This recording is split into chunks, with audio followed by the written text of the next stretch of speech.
Señoras y señores, Liliana Olivero con nosotros, bienvenida, ¿cómo estás? Bien, bien, Joel, gracias por la invitación, muy bien. Bueno, te invité para que hablemos un poco de política, porque estamos en un año repleto de cuestiones ligadas.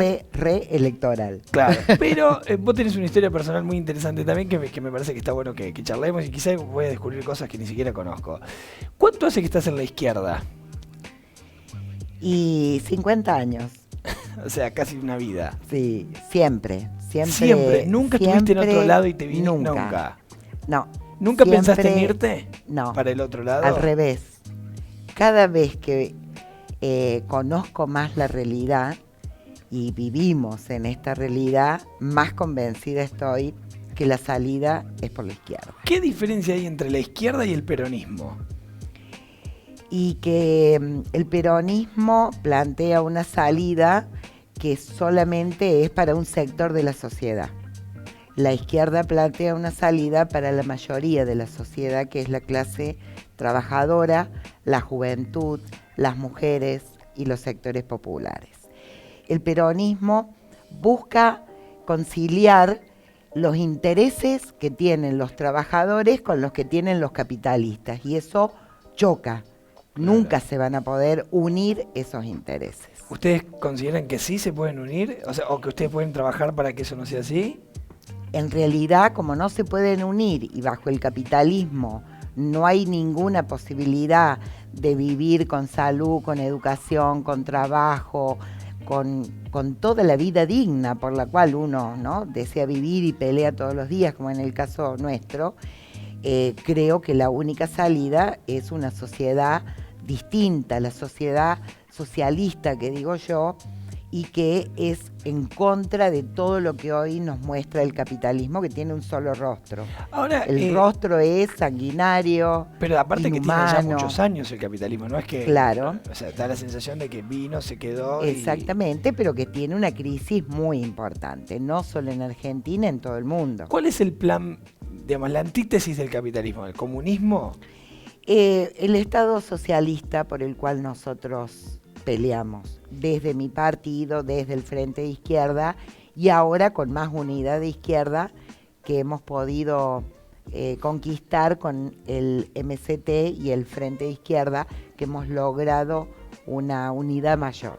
¿Eso de cara a las elecciones de octubre, me decís? Sí, de cara a las PASO. Sí, acá en Córdoba estuvieron divididos igual. Pero porque esta alianza se acaba de firmar la semana pasada. Te traigo 50 años para atrás de nuevo. ¿Por qué te haces de izquierda? ¿Quién te enseña los valores de la izquierda? Mirá, interesante tu pregunta, Joel. Yo iba a una escuela de monjas.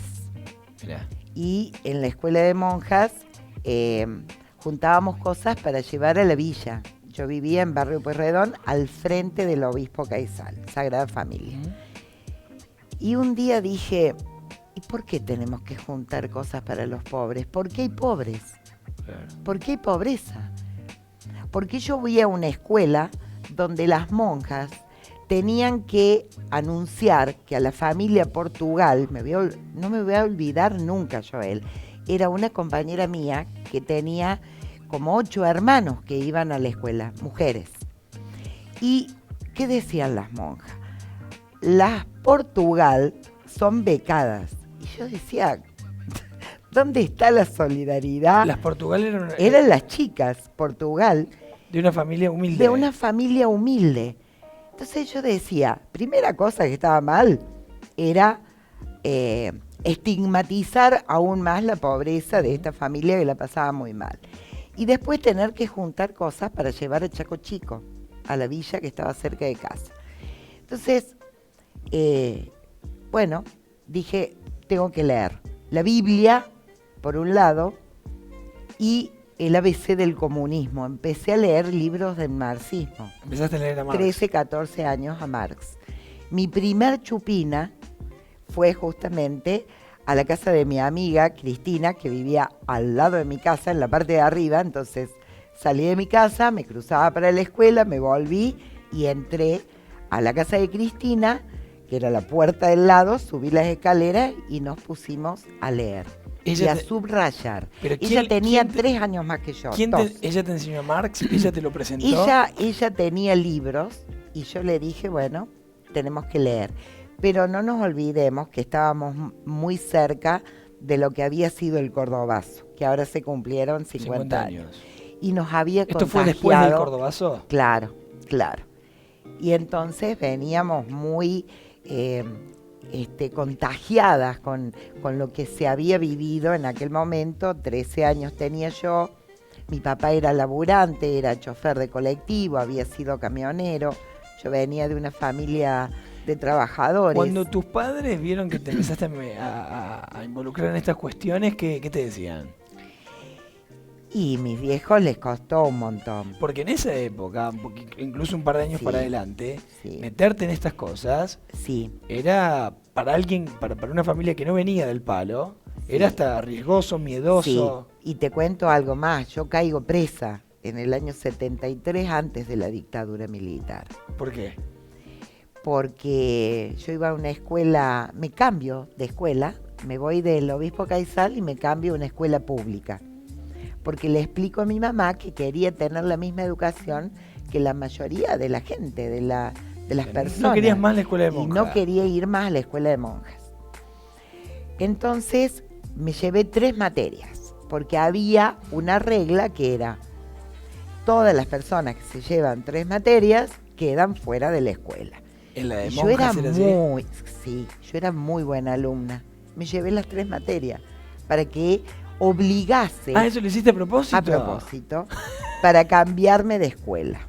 Entonces me fui al Colegio Carbó, que me quedaba en el centro. Imagínate, cambiar, cruzar la calle por tomar un colectivo, pero yo quería ir al Colegio Carbó. ¿Por qué? Porque quería armar el centro de estudiantes. Imagínate, en una escuela de monjas no podía armar un centro de estudiantes. ¿Nadie en tu casa tenía, digamos, perfil político? A ver, mi vieja era una luchadora enorme. Ella era militante de la EVA, ¿no? Era del campo, habían sido del campo. Entonces traía toda esta cuestión más bien del peronismo, muy solidaria, muy siempre preocupada por las necesidades del otro. Bueno, creo que eso caló muy hondo, muy hondo. ¿Y por qué terminaste presa? ¿Por qué te metiste presa? Y porque en el año 73, que ya actuaba la AAA, persiguiendo estudiantes, me voy a la Facultad de Arquitectura, siendo estudiante secundaria, que había una gran asamblea para repudiar, mejor dicho, el golpe en Chile. Caí presa un 22 de agosto, que fue la conmemoración también de la masacre de Trelew, cuando en aquel momento se hace esa parodia de que se quisieron escapar los presos.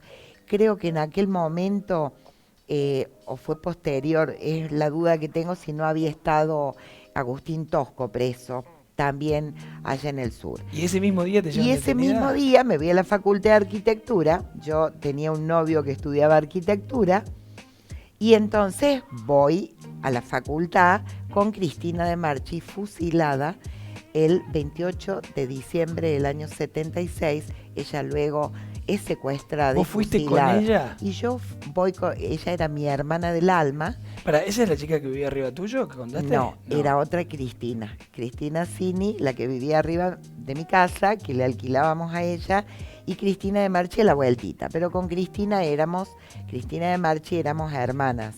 Y fuimos juntas al jardín de infantes, juntas fuimos a la primaria, a la secundaria, éramos de la misma edad, y con ella estudiábamos también marxismo y la explicación del por qué pasaban las cosas que pasaban y pasan. Sí, el Capital de Marx se lo explica a la perfección. Bueno, y por qué un grupo de gente tiene un montón de lo que le falta a un montón de gente que le faltan un montón de cosas. Entonces esta división entre los que tienen y no tienen fue la preocupación. Y en aquel momento entran los militares a la universidad y nos llevan a 700 estudiantes presos.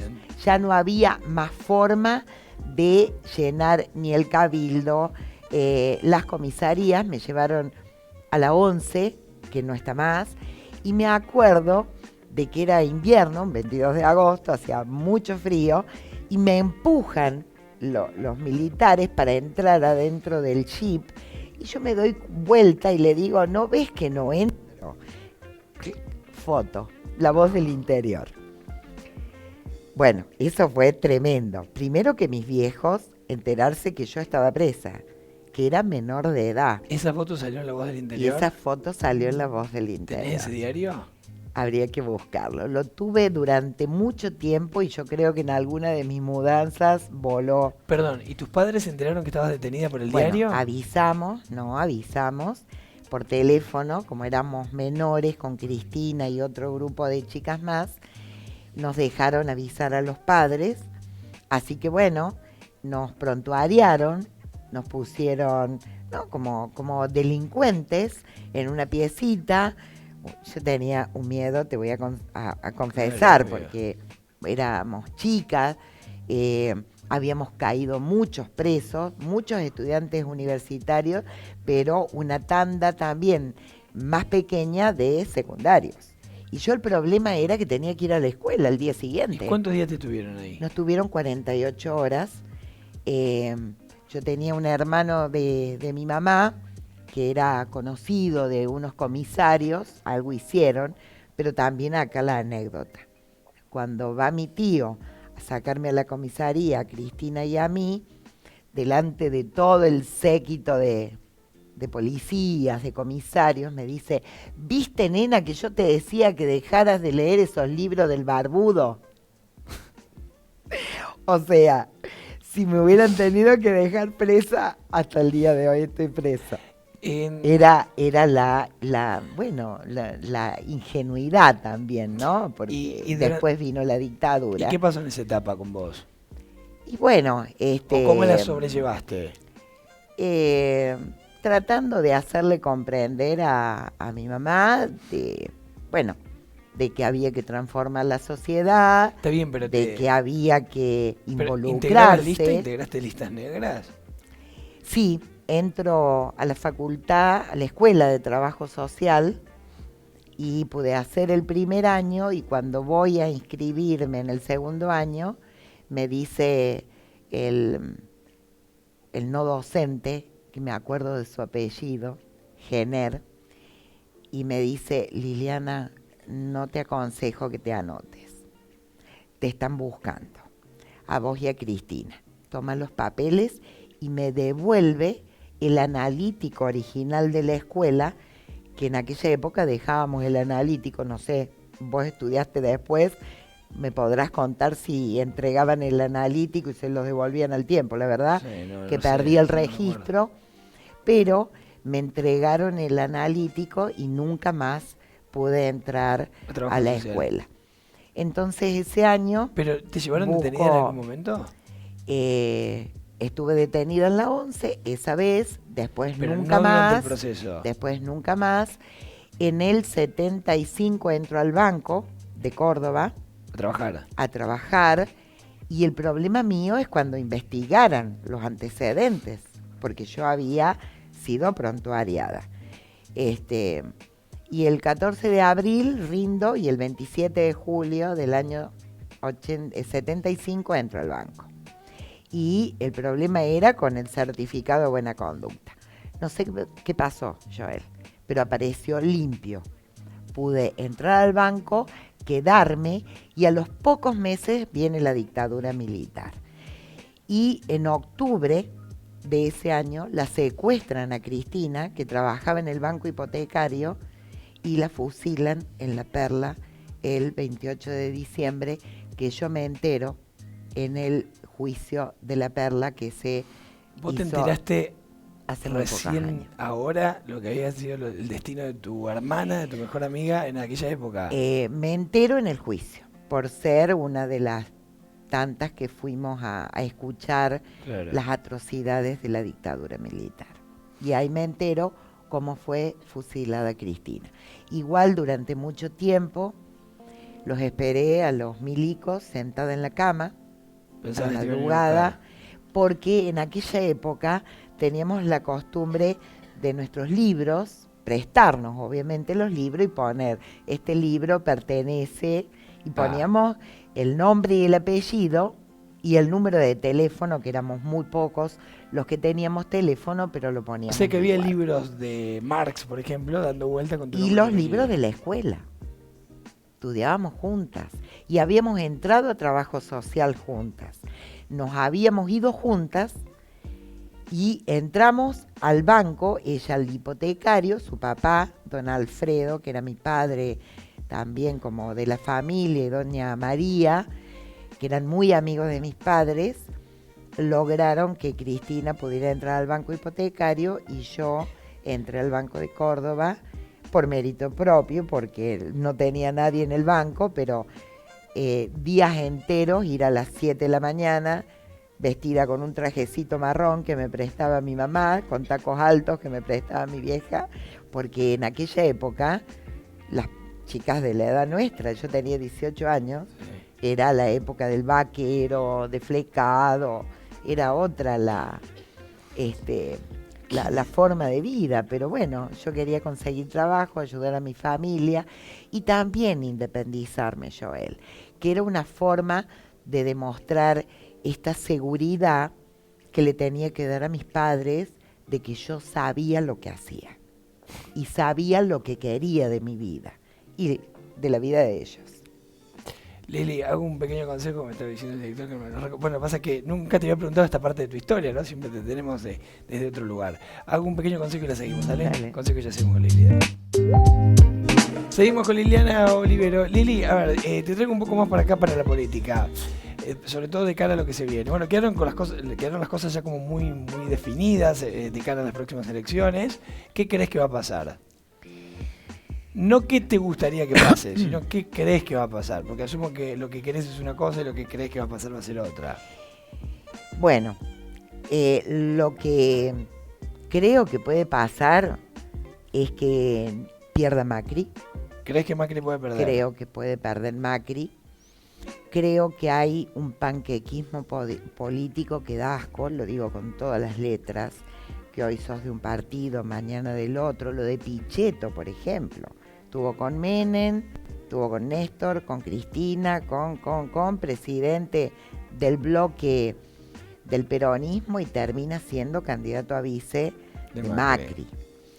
La fórmula Fernández creo que tampoco es una alternativa, no solamente porque ofrecen más de lo mismo, sino que ya lo plantearon, van a seguir atados al Fondo Monetario Internacional, no van a desconocer esta deuda eterna y externa que nos tiene atados de pies y manos. ¿Qué quiere decir esto? Que no vamos a tener desarrollo, salud, educación, trabajo, ni perspectiva de país sin una crisis, si no terminamos de romper este pacto con el Fondo Monetario.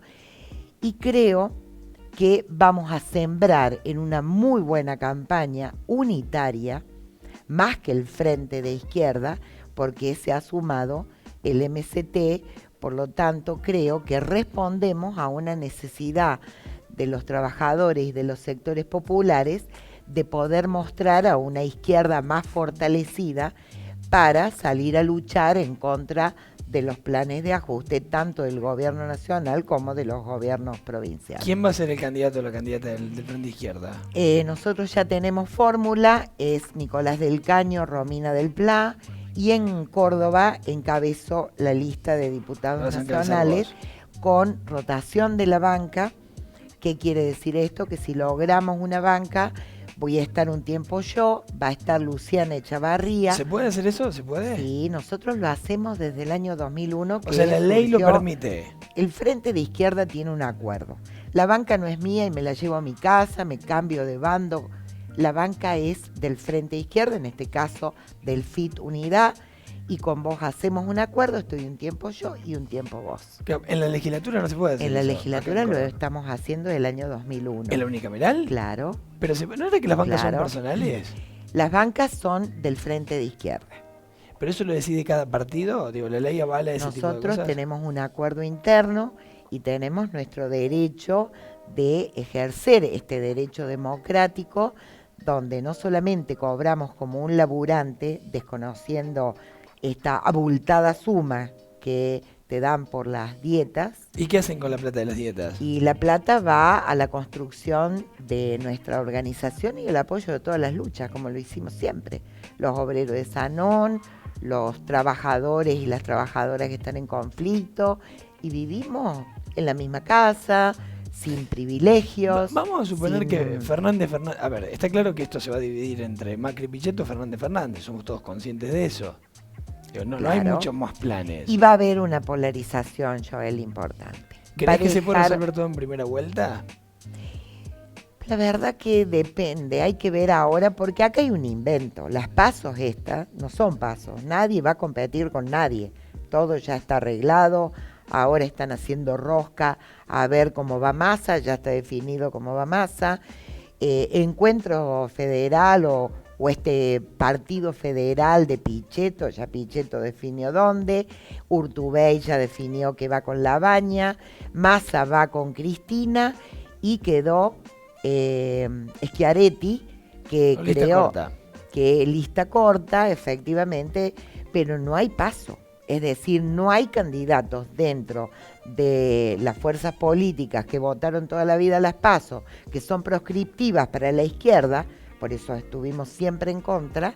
Bueno, hoy este método democrático de ellos no lo van a usar. Bueno, pero en el hipotético... Y va a ser casi una primera vuelta. Y sacando las PASO, sacando agosto, yendo a octubre, suponiendo que Fernández ganan, ¿qué significa para vos? Y significa que se van a sentar a negociar con el fondo, y el fondo, o sea que para vos es lo mismo que gane Macri a que gane... Y el problema es el doble discurso que tienen. Ellos hablan de no tocar... Está bien, pero te pongo en una situación. A Del Caño lo criticaron mucho en el 2015. Con el voto en blanco. Cuando dijo voten en blanco, ninguno de los dos Fernández votó en blanco. Está bien, pero digo, ¿ustedes ante un eventual balotaje mandarían a votar otra vez en blanco? Si hay un acuerdo de que hay que romper con el Fondo Monetario Internacional y desconocer la deuda externa maldita esta que tenemos, vamos a pensar qué actitud tomar. Pero sí lo ponemos como condición. O sea, sale Fernández y dice, nosotros vamos a romper con el fondo, la izquierda se suma. Lo más probable es que discutamos que frente a esta opción que divide aguas para sacar al país de la debacle en la que estamos, obviamente vamos a abrir esa posibilidad, pero con esa condición: ningún pacto con el Fondo Monetario y desconocer esta deuda que en 4 años, Joel, vamos a tener que pagar 150.000 millones de dólares. Sí, es imposible. Es la deuda más grande de la historia. Es imposible. ¿Cómo vamos a tener posibilidad de tener salario, pero perdón, de tener educación, romper con el Fondo Monetario? Sí, porque la plata puede. Se la debemos, nos guste o no nos guste, se la hemos pedido. No. La plata, en primer lugar, ya la habíamos pagado con creces antes. Sí. Y recordemos que Cristina fue una pagadora serial también de la deuda junto con Néstor. Pero aparte, durante 200 años hubo 250 países que dejaron de pagar sus deudas. Y te nombro 3. A ver. Uno, Estados Unidos, otro, Inglaterra, y Argentina en el año 2001, que es lo que le permitió a Néstor dar 2 millones de planes sociales cuando estaba la crisis, que invitaba a la gente a rascar los tachos de basura. O sea, vos decís que romper con el fondo no sería aislarnos. Para nada, para nada. Hoy nosotros estamos aislados con una deuda enorme porque ningún gran inversionista vino a dar laburo, al revés. Miremos lo que están haciendo las grandes fábricas. ¿Por qué le fuimos a cierran, echan gente. ¿Por qué le fuimos a pedir plata al fondo? Y Macri le fue a pedir plata al Fondo Monetario porque, en primer lugar, nos hizo creer a todos que viniendo plata del Fondo Monetario podíamos desarrollar la economía. Te pregunto, ¿bajó la inflación? ¿Se creó puestos de trabajo? ¿Mejoramos la calidad de vida de las mayorías populares? No, tenemos un dólar a 45 pesos, si no me equivoco, sí. Tenemos un riesgo país de 800, 900 y 1000, que significa lo difícil que es pagar la deuda externa, y le debemos plata a estos atorrantes que no hemos visto un centavo, ni vos, ni yo, ni la gente. Acá sirvió para la bicicleta financiera, porque sí hubo un sector que ganó, y fueron los grandes grupos económicos y los banqueros. Se fugaron de este país 100.000 millones de dólares. Hubo dos grupos importantes que en 2 días fugaron 3.500 millones de dólares. Entonces, ¿quién le va a poner el cascabel al gato? Tengo que hacer un corte muy chiquito. Ya venimos, dale. Ahí venimos, dale. Estanqueo, tu vida al alcance de mis dedos. Bien, señores, nos quedan unos minutos acá con Lili. A ver, la nota fue por 2 lugares.